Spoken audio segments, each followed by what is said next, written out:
assumed things would settle down and such. And just, Ahmed, I want to just let you know, I'm going live now into Simpatico just in case, for the record, we haven't started Yes, the episode. Just wanted to give you a heads up. I just sure. went live, so. Okay, got you.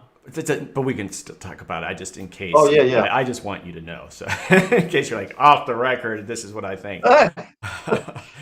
Well, it's bonkers, and there's chatter of impeachment right now, and will they follow through on that? Who knows? So I guess that there's a 25th Amendment, which I suspect will not happen because the vice president has to agree with it, and the majority of the members of his cabinet have to right. agree with it. I mean, that's probably highly unlikely. So it I just I saw a tweet which was not posted by Trump but by his advisor. You may have seen it too, in which he said that he's going to hand over power on the 20th, but he still believes that he won the elections. And number two, that he served the greatest first term in office of any president I of the saw United States. I he's mean, his ego it's like a malignant narcissist, psychopath, and sociopath all in one. right. Oh, he can't process Somehow reality. he was our president. Somehow he was our president for 4 years. He was an angel What a coming sad down to thing. bless us with his presence. That's what he thinks. Oh, on that note, well, we are about a minute from getting. In fact, you know what? We can get started right now. And so I'm going to, like I said, we're going to kind of go silent. I'm going to get the episode started, and then it'll be completely obvious when I welcome you. But let's go ahead and get started.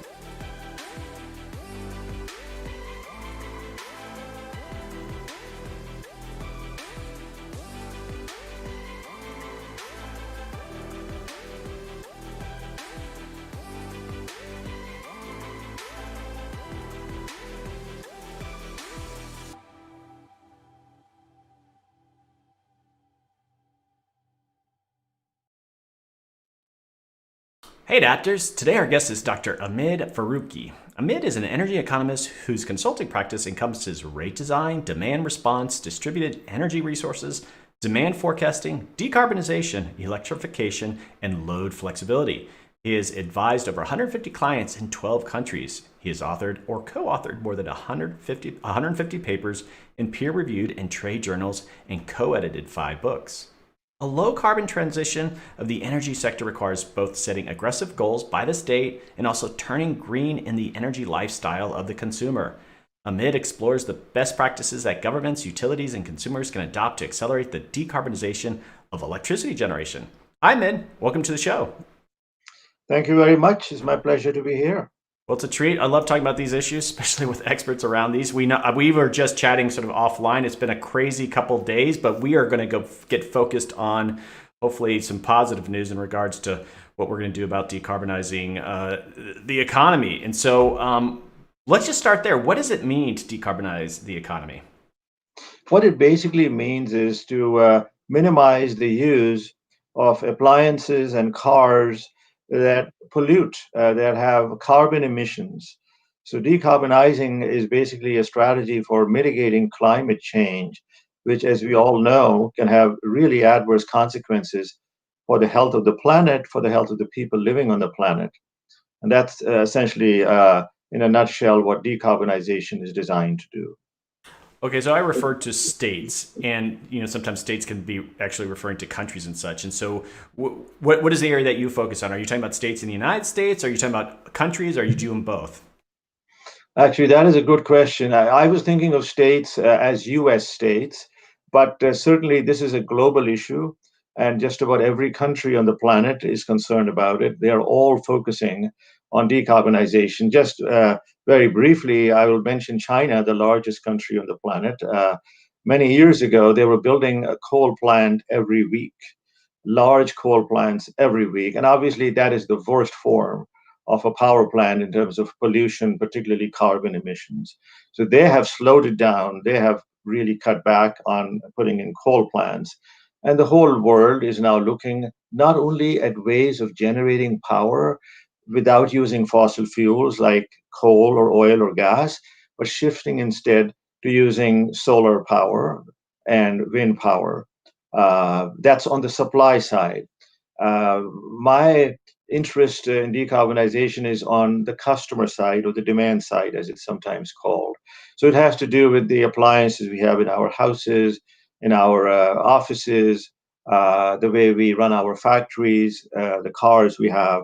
All of them historically have used a lot of fossil fuels like natural gas, in some cases propane, in some cases just oil. I think coal is now very rare in the US as a fuel in a domestic application, but it's certainly there when people barbecue.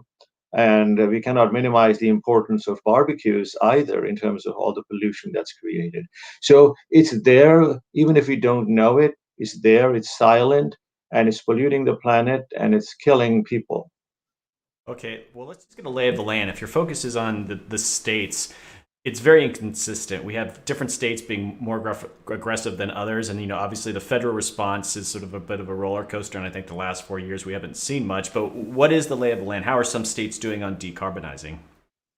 So what you're seeing now is actually they're going green with envy, is how I describe it. Even some of the states that traditionally have done very little on this topic, they're moving rapidly in the direction. But yes, they have a long ways to go. So the states that are really far ahead on this front are the states. It began with Hawaii realizing this a few years ago, and then it spread to the West Coast, and then to the East Coast. And now it is also to be found in states in the Midwest. In the Southeast, also is beginning to gather some traction.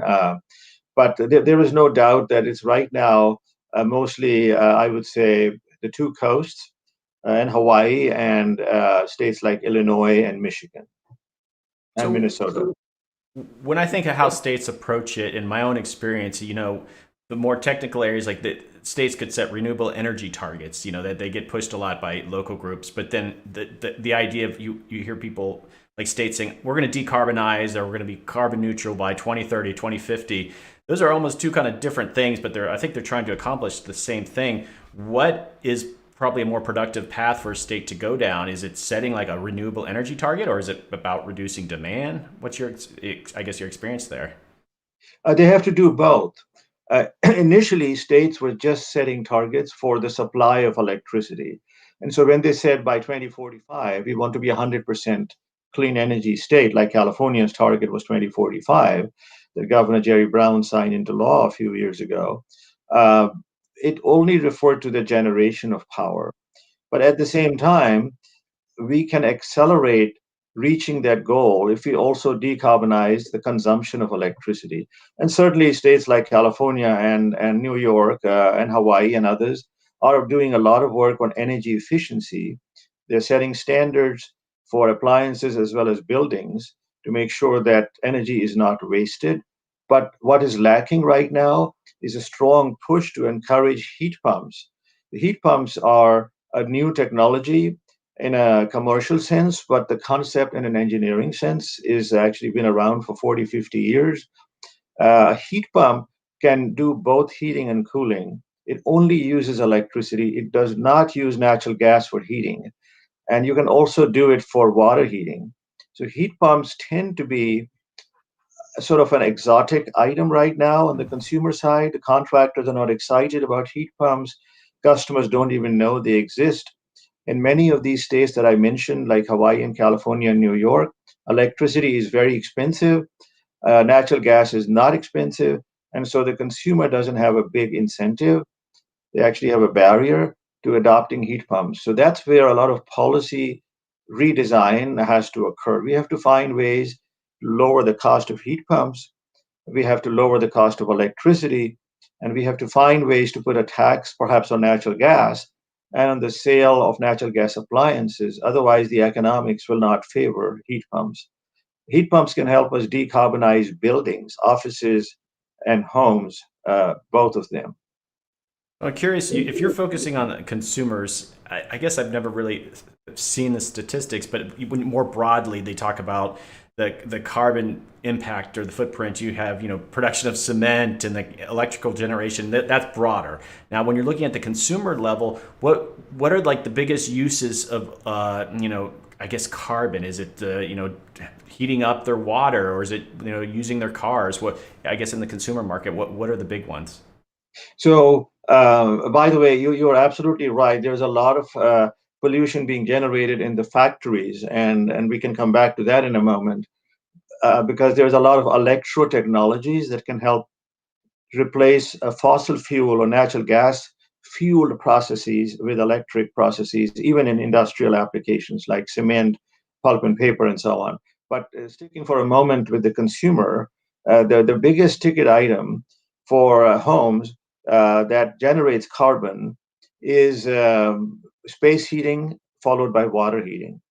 And then in the same list, you can include cooking with a natural gas stove. You can include drying clothes with a natural gas dryer. So those are some of the major uses of natural gas in a domestic setting. And for all of them, you have electric options. You can have induction cooking as opposed to a gas stove. You can have electric dryers with a 220-volt connection that just about every house has. And in addition to that, the big ticket item really is your furnace, the gas furnace, uh, followed by the water heater. And if you have a natural gas fireplace, that's another option. So if you're encouraged, and I'm not sure if that's what you get into, but the idea of encouraging consumer behavior to help reduce carbon emissions across the board, it's probably going to have mixed results. Do you really need to have that in tandem with the state setting sort of specific targets? And I don't know if it means carbon taxes or whatever, but do you feel like there's a pathway to really get significant carbon reduction just through encouraging consumer behavior? Yes, so it has multiple layers because, as you know, the consumer buys the equipment from someone else who's the contractor. The contractor buys it from the manufacturer. So there is like a supply chain, and you have to interact with all levels of the supply chain. You have to educate and inform the contractors. You have to encourage the manufacturers to produce the electric heat pumps as opposed to the gas furnaces. You have to give them incentives, but sometimes incentives are not enough. You have to set targets. And you can just say in 10 years, we will not produce gas furnaces, or all new homes will be electric homes. And many states, cities, and counties are passing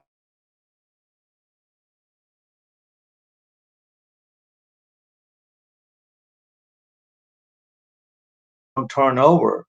They take 30, 40, 50 years to turn over. So you have to also focus on the retrofit market. That's where the supply chain comes in. And there are two ways to do that. One is, as you said, through a carbon tax on the fuel, but then you also have that potentially a tax on gas equipment and a rebate or a credit on electric equipment. Now, that's all within the house. The other item you alluded to, which I totally agree with, is transportation, particularly cars. As we know, most cars in the US run on gasoline, a few run on diesel, very, very few run on compressed natural gas. So the big pollution source is gasoline, which is, of course, oil being burned. Tailpipe emissions are huge cause of emissions, and some might say even bigger than what you have inside the house. So, how do we do that for the transportation? We have to encourage electric car purchases. We already have a federal income tax credit of $7,500. We have state income tax credits as well in certain states, and we have additional rebates from utilities. But the fact of the matter is, despite all of that, only 2.3% of the cars sold in the US last year were electric cars. 2.3%. We have a long ways to go. So, as you know, some states are setting targets. They're saying, for example, California, by 2035, the only cars that will be sold in the state of California will be electric cars. So it's sort of, you have to use multiple levers to achieve these goals, and you have to track your progress. You may find that some levers are not working, that despite doing everything, it's still not happening. So you have to continuously evaluate and refine the tools that you're using to encourage change. I've got an expert on here. Maybe I'm not sure if you do know, and I just recently had a conversation about hydrogen as a fuel for vehicles, and I used to read, I guess, a lot more about that, but then of late, it's more, electric cars. You're charging your car, and you're just not quite sure where the electricity is generated from. But the notion of a hydrogen fuel cell and then hydrogen as the actual fuel, what's the status there? Is that taking a step back, or is that gaining in traction as a fuel source? So we have to look at hydrogen without a doubt. It's certainly a clean source, but as you know, hydrogen has to be produced. And it takes a lot of energy to make the hydrogen. It takes a lot of electrolysis, in other words, electricity, to take water and split the hydrogen out of it. So it may or may not be economic, but it has applications not only in cars, but also in industrial applications and commercial applications. So we should certainly look at that as an option. And yes, some of the electricity that is being produced today, that is being used to charge the electric cars, could be coming from coal, right? I mean, it depends on which state you're looking at. If you're looking at a state like Indiana or like Alberta in Canada, it could well be that the energy source that's charging the car is not clean. I actually saw in Alberta, I've done some work there in Edmonton, I saw a Tesla whose license plate amazingly was somewhat brazen. It read powered by coal. I mean, it abbreviated, but you could make it out. So right now, we are in just the beginning stages of what will take many years to accomplish. So we have to look at all options. I don't know if you've had these conversations. I actually did an interview with someone based in Morocco, and they're looking at just using the African trade winds as consistent source of wind energy and building just a ton of the windmills. And I was thinking, oh, they're going to generate local electricity, but then ship it to Europe. But one of their key targets is generating hydrogen. They're actually wanting to be like fuel production, like a clean fuel source, as you were saying. I thought that was fascinating. I guess I hadn't heard about hydrogen being a fuel source of late. I know it's in the mix, but it just doesn't seem like it's got enough attention. So It's getting a lot of new attention, and I would suspect in the new administration coming in, we'll be looking certainly at a lot of these options. The last 4 years, we have regressed in terms of our attempts to mitigate climate change. But the good news is the states have still persevered, despite the federal government being sort of missing in action. And now, what I'm hopeful is with the federal government very heavily focused on mitigating climate change, along with the states, we will get some leadership. We will be listening to the scientists and the economists and the engineers for a change. And I think that will make a significant difference. By the way, since you mentioned Morocco, I was at a conference in Egypt a while back, and they were talking about the potential for solar energy in sort of Saharan Africa, and there is so much potential there that if it was to be tapped, we could supply the globe's entire electric needs with that, I was told. Now, obviously, we need to have a universal grid for that to right. work. We have to get the power from Africa first to Europe, and we don't even have that today. So I believe one of the big new trends, besides hydrogen and besides solar and wind, is going to be transmission. We have to find ways to get the power from point A to point B. Point B is where the people reside, but point A is where there might be a lot of wind or a lot of solar. People are even talking about tapping into the jet stream as a source of energy. There's a lot of movement there off air. And if you can tap into that, and NASA apparently is working on that. So really, this is a case of out of the box, out of the planet thinking, one might say.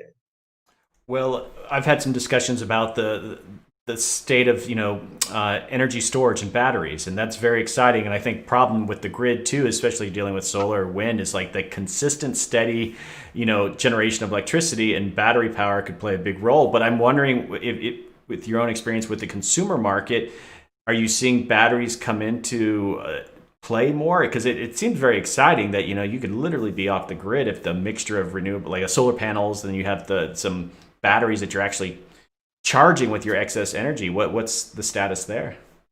Okay, so I'll give you a personal comment and then a general comment. Okay. I actually invested in a battery myself last year, along with solar panels. I also got an electric car just to see what it's like to live with all of those technologies. And I can tell you, it's truly an amazing experience.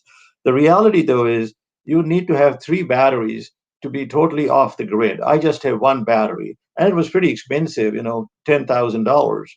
So you add that to the $25,000 for the solar panels, and you're looking at $35,000.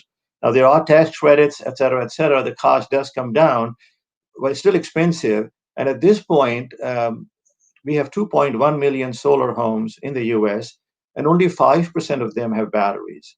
That number is rising. It is expected to rise to 25% of solar homes will have batteries in 5 years. The cost of batteries is coming down, the cost of solar panels is coming down. And what this will do, and as you know, we have smart thermostats in homes as well. You have, brands like the Google Nest brand or the Ecobee and other brands that create load flexibility. So if you're having a shortage of power on the supply side because the sun is not shining or the wind is not blowing, you can do one of two things. You can use your battery power, or you can just adjust your thermostat so that your demand on the grid is lower during those times of shortage. And that's where these smart thermostats come in. So it'll take a combination of technologies inside the home, like a smart thermostat, a smart heat pump, and also outside the home, like the solar panels and battery storage and the Okay. electric car. So I got a question coming in from Mike, and can you elaborate a bit on what NASA is doing to tap into the jet stream? Was it NASA that was doing the jet stream? Yes, that's correct. I actually don't have the details. It's somewhat proprietary information. I just picked up through a conversation with a friend that NASA has been for years trying to tap into, solar, wind, jet stream kinds of sources as a way of energy that they could bring down to the planet. So it's still in the R&D stage, but the idea is that the jet stream is up there. It's free, and if you've I'm sure you have flown on planes where your plane cannot get to the destination in time because of the jet stream getting in the way. If you travel from the west coast to the east coast of the US, for example, it takes longer. The other way, it takes less time. I hope I got that right. I travel all the time, and I haven't traveled for a year. So basically what you do is you tap into this natural energy that is up there, and you try to find a way to convert that into electricity using advanced technologies. I do want to go back to the batteries just really quickly too, because my own experience, I'm here in Arizona. I have solar. We put solar panels on our roof, and they produce more energy than we need for most of the year when they're on. Like, but at night, obviously, we're taken off the grid. But batteries became available to us last year, and they were around $10,000. And just from a financial, it's just like, no, I can't justify it. I mean, if it's an exercise and like, okay, I've got money to spend on this, and this would be really cool, but like it just as a consumer, it's like we're not there yet. And to me, it just needs to be mandated when they build a new home. All these Mhm. things, because you can't. It's going through people's good intentions to do these things. We're never going to get there. We're never going to decarbonize like you went through that, and that's great, but most Americans are not going to. They're going to be like, "Are you kidding me? $35,000 added to the price of my home? I'm not doing that." It just needs to Yeah, be built in. I agree with you. Altruism is not going to get there. And also, I would say I am one of those, probably like people who will do it in part because we want to do it, but there's not enough of us. As I said, only 2.1 million solar homes out of 130 million homes in the US today have solar, and only 5% of the 2.1 million have batteries. So the best time to do it is when you're building a new house. And California has passed an ordinance, in a sense, which says all new homes will have solar built into them. People complain, they said that'll add $10,000 to the price of the house, so on and so forth. But so be it, right?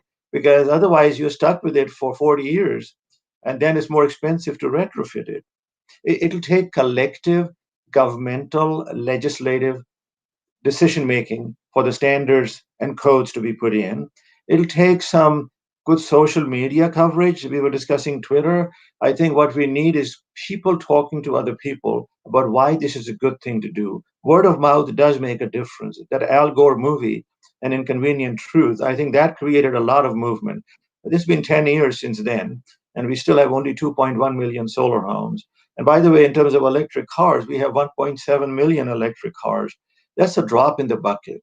In Norway, as I mentioned, in the US, only 2.3% of the new cars sold were electric. In Norway, The figure is 70%. Oh my goodness. Wow. So the Norwegians look very much like us. They have two arms and two legs, and they are normal people, so to speak. They're not from some alien planet. If they can do it, and the secret there is governmental policies, low taxes on electric cars, free parking. They use the ferries a lot, so free. So in other words, we will need a combination of standards, incentives, and motivated consumers to make it happen, along with a carbon tax. I would argue to some Americans that Norwegians are aliens from another planet. I love what they're doing, but I would argue that we have some people that would think they are, even if they look the same. And I want to bring up. I got another question from the chat room, and we're at toward the end of the episode. This has been fascinating, but it just your own. I like your feedback. Is I talk to people that have solar panels here, friends and neighbors and such, and someone just recently bought a house and Tesla was the solar company that had the panels on that previous owner had that. And so they do these leasing programs, and it made it very difficult when you actually bought the home. Like, all right, what's going to happen? What's the relationship with Tesla? It really complicated things. And I have a real estate agent friend, and she looks at solar panels like, I mean, she supports the concept. That's great. But she's Yeah. like, they make things a big pain in the butt when we're doing it. And I'm just like, that can't be. We can't complicate basic sales through that mixture. It just needs to be like, you would never say that, well, your water heater really complicates me selling this home. No. And we need to get the whole system more integrated to do it right, you know? Yeah, one of my neighbors actually just bought a house. We have 10 houses on this court. Four of them have solar, and this house has solar, but it's a leasing arrangement. And I was just talking via email to the neighbor to welcome him to the court. And he said, I asked him about his solar panels, and he had a very similar story to what you just described. And he is a commercial real estate agent. He said it was a nightmare because there was some company in Texas that he had to deal with that had installed the solar panels. It was a leasing arrangement. And yeah, I didn't realize. I mean, I just decided to buy mine to avoid any of this because I'd heard similar stories. But not everyone can afford to buy it. I think the better option then is to just finance it through a bank and not lease it from the solar company. But I know the solar companies love their leases because they make good money through those leases. Well, we're at the end of the episode. I want to bring you into our just chatting because there's a couple more comments that I want to share with you. This has been fascinating, and I would love to have another conversation. We're using Simpatico to have these conversations. Maybe there's a paper, maybe there's a particular state that you want to focus on. Would love to get you back on and have some more conversations. This has been fascinating.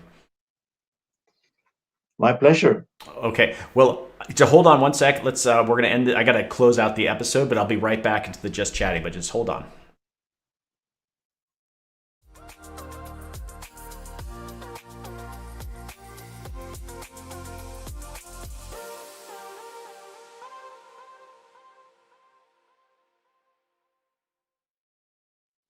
Okay, so we're still live, but we just like to close out the episode. That's what we share with you.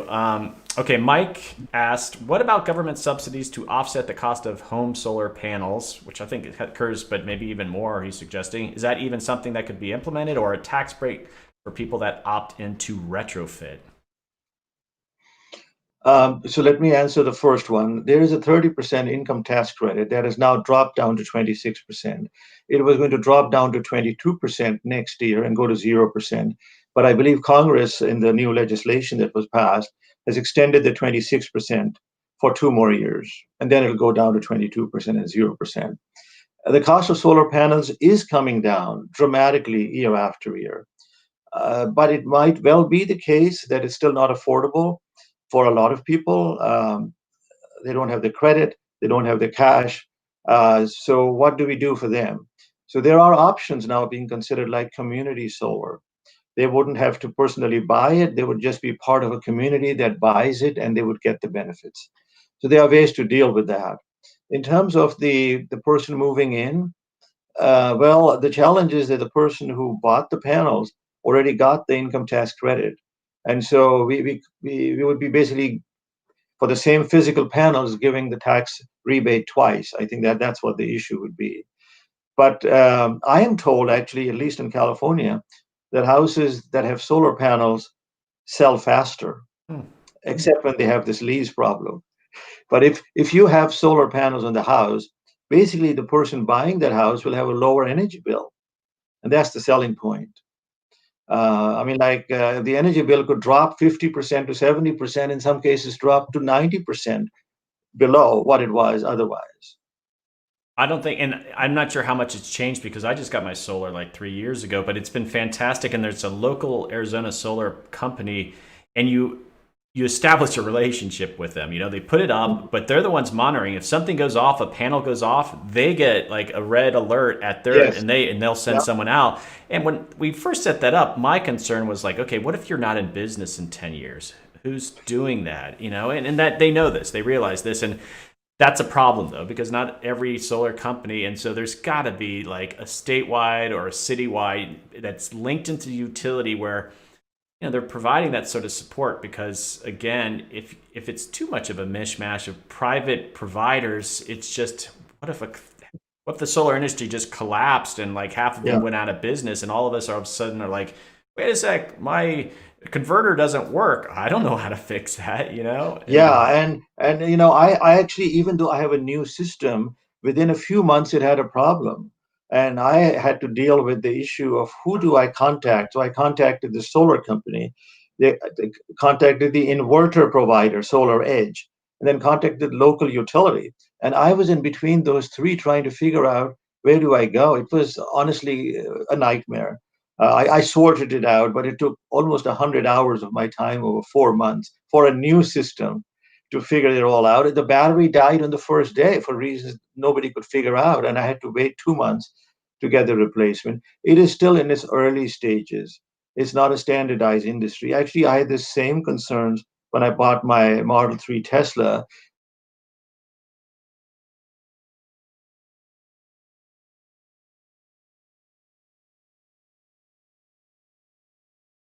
because this is an infant industry at this point. my 16-year-old son's obsessed with Teslas. We can't drive down the road. He'll just eyeball it. He'll just be like, Tesla, Tesla. He just, They're all over the place, right? well, in Arizona, yeah, there's quite a few here, but it's just, he's done a good job capturing the imagination of, people with the cars. And I've been in one. I don't have a Tesla, but a friend, my wife's friend had one, and he took us for a drive. And this auto driving is really cool. And just the accelerate, this is a simple Oh, four-door, but you're like driving a Ferrari, right? so I had a Porsche, a Boxster, which I replaced with the Model 3, and I tell you, this one is faster than the Boxster. I still like the look of the Boxster. There is no doubt that Porsche was so much more attractive to look at. But yeah, it's exhilarating. It honestly, and it brakes without you having to touch the brake. You put your foot off the accelerator, it begins to brake. It takes a while to get readjusted to driving a gasoline car. My Okay. wife has a gasoline car, and I've had to mentally readjust. So I think the millennials are the ones who are going to change the globe, and we are seeing more and more millennials going into Teslas, much more so than people of my generation. You know what? Probably the acceleration being electric. The thing that blew my mind the most is that you plug it in to electricity in your house, but then it communicates back with Tesla. If that has to do a software update, I mean, I'm Yeah, sure there's oh all yeah, sorts it of does. privacy issues, but it's it sometimes they'll give you an update. And as it explained to me, it's like, okay, you normally get to go 260 miles on one charge. Well, because of the software update, now you can go 263 miles because we made some Yes. efficient. And the notion of just bits of like photons came in and just reprogrammed you. Now you can take that car farther. That just blows my mind. I think that's the coolest thing. Yeah, it even was telling me when we were having those August blackouts in California, the 14th and 15th in the evenings, it was giving me a message. This is not a good time to charge your car. So it is alive. And if I forget to close the door all the way and it's in the garage and I come home, within 5 minutes, it'll send me a text saying you left your door open or you left the trunk open. It almost is talking to you. One time I was sitting in a parking lot. Accidentally, I touched, I think, the accelerator. I was on my phone, it was parked. And it said, you need to put your car in either uh, drive mode or reverse mode. So it's active, it's alive, it's talking to you. It's scary at times. Well, I'm looking forward to the day that all cars are automated. I don't have to do any driving. Not that I don't trust myself, I don't trust other people. And so if everyone else, Yes. I would trust computer error over human error any day of the week. So, Yeah, and I'm told that that day is not as far away as we thought it was just even 5 years ago. Autonomous cars are coming, but I think what is happening even more than that is cities are being redesigned. And once we are beyond the pandemic, I think we will have situations where you won't have to go very far for work. You'd either be telecommuting at home or your office will be just within a few blocks away. They are reimagining cities, which will mean that we will need fewer cars. that's This is like, way out there. or Norway will do it first, right? We'll they're the ones who'll be doing all those things first. Well, this has been a fascinating conversation. I truly appreciate you coming on. And like I said, I'd love to have some future conversations. This episode hopefully will be ready for you in the next day or two. We'll send it to you. Please do share within your network. I think it covers a lot of ground of what you're doing and you explain a lot. So hopefully in your networks it'd be very useful and we'll share it on our social media. But yeah, thanks again so much for coming on. I enjoyed it very much. Thank you for having me. All the best. Stay safe. Yes, let's hope things so settle down a bit in the capital, right? Indeed, it's not just the pandemic that we are worried about. Uh, all right, you can just sign out of StreamYard, but you have a great day. Okay, take care. Bye. Bye. All right, folks. Another fascinating conversation. Oh, very cool.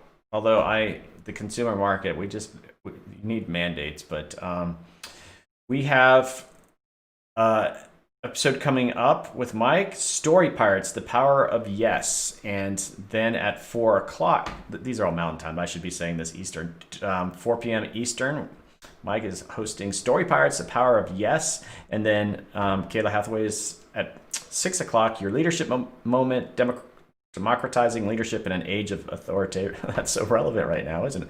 Wow, I guess that came out of nowhere with Eric Martin. And Mike's guest is Jamie Salka. So stick around for those, and I hope you guys all have a great day.